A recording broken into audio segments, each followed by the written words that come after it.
आउज़ुबिल्लाहिमिनश्शैतानिर्रजीम बिस्मिल्लाहिर्रहमानिर्रहीम। मेरा नाम है मोहम्मद अवैस। मेरे चैनल का नाम है स्काई इमिग्रेशन कंसल्टेंट्स।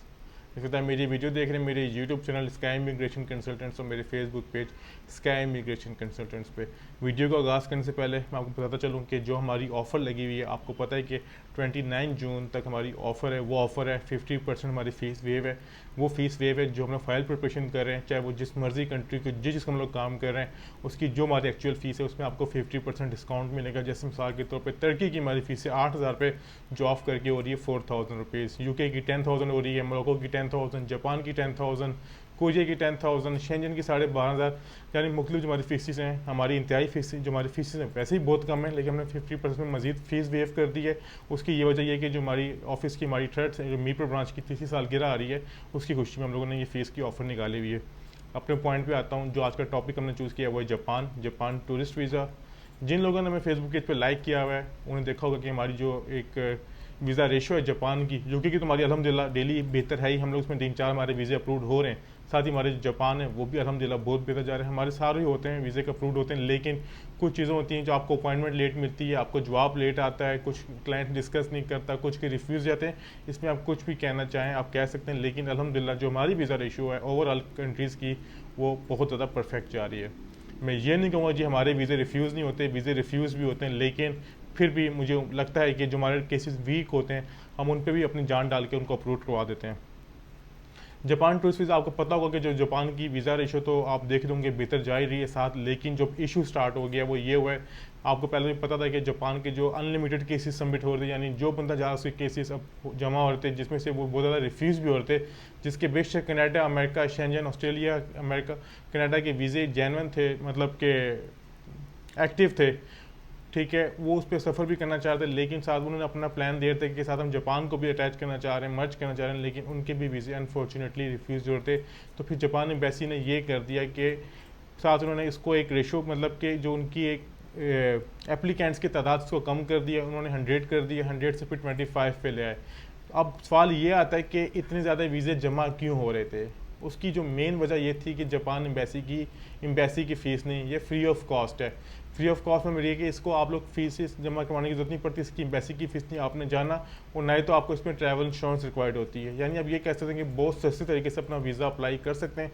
आप जाके अपना अपॉइंटमेंट लिए बगैर अपना केस जमा करवा, जिनमें लोगों के वीज़े अप्रूव भी, हमारे वीज़े इतने अप्रूव हुए लातादाद हमें एक्चुअल फिगर याद नहीं है, लेकिन रिफ्यूज़ भी साथ हुए। मैं बात लाजमी साथ बोलूँगा कि हमारे साथ वीज़े रिफ्यूज़ भी हुए। बहरहाल जो भी ये हुआ है कि जो वहाँ पर रश की वजह से लोगों ने ये करना शुरू कर दिया, रात को 12-1 बजे जाके लाइन पे लगना शुरू हो गए, फिर उनको शटल सर्विस में जाके अंदर जाना पड़ता, जिसकी वजह से वहाँ पर बेताशा रश शुरू हो गया, सर्दी गर्मी देखनी पड़ी, सारा कुछ।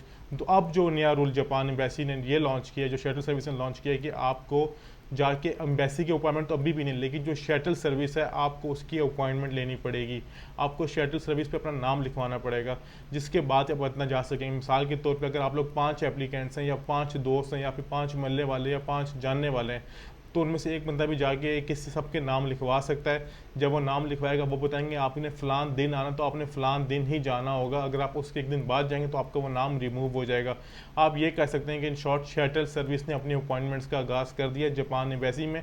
एम्बेसी के लिए जो आप गाड़ी लेके जाती है, और साथ ही जो जापान की एम्बेसी की अभी तक एम्बेसी की फ़ीस नहीं है। अब बात की जाए वीज़ा रेशो की, तो वीज़ा रेशो ऑब्वियसली मज़ीद बेहतर होगी। मज़ीद बेहतर क्यों होगी? क्योंकि जब उनके पास केसेस जाएंगे तो लिमिटेड केसेस जाएंगे, जिसको वो इजीली एक्सेस कर सकेंगे, उसको रीड कर सकेंगे, उसको देख सकेंगे जाए बंदा कौन है, कहाँ से अप्लाई कर रहा है, क्यों अप्लाई कर रहा है। दूसरी बात तो एक तो ये होगी। दूसरी बात ये कि अगर आप वीज़ा अप्लाई करना चाह रहे हैं और आप मैरिड हैं, तो मेरी रिकमेंडेशन है आप फैमिली समेत वीज़ा अप्लाई करें, मियाँ भी अप्लाई करें, जिसकी वीज़ा रेशो बहुत ज़्यादा बेहतर है। आपको फैमिली को वीज़ा वो ज़्यादा दे रहे हैं, सिंगल को भी दे रहे हैं, इसमें नो डाउट।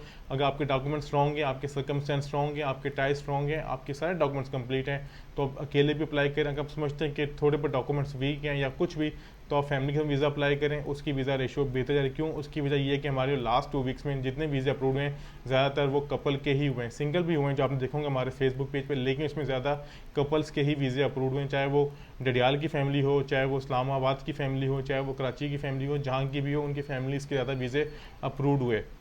एम्बेसी की फीसिस नहीं है, वीज़ा रेशो बेहतर है, सिंगल एप्लीकेंट भी अप्लाई कर सकते हैं, लेकिन बात वही शटल सर्विस की अपॉइंटमेंट लेनी पड़ेगी।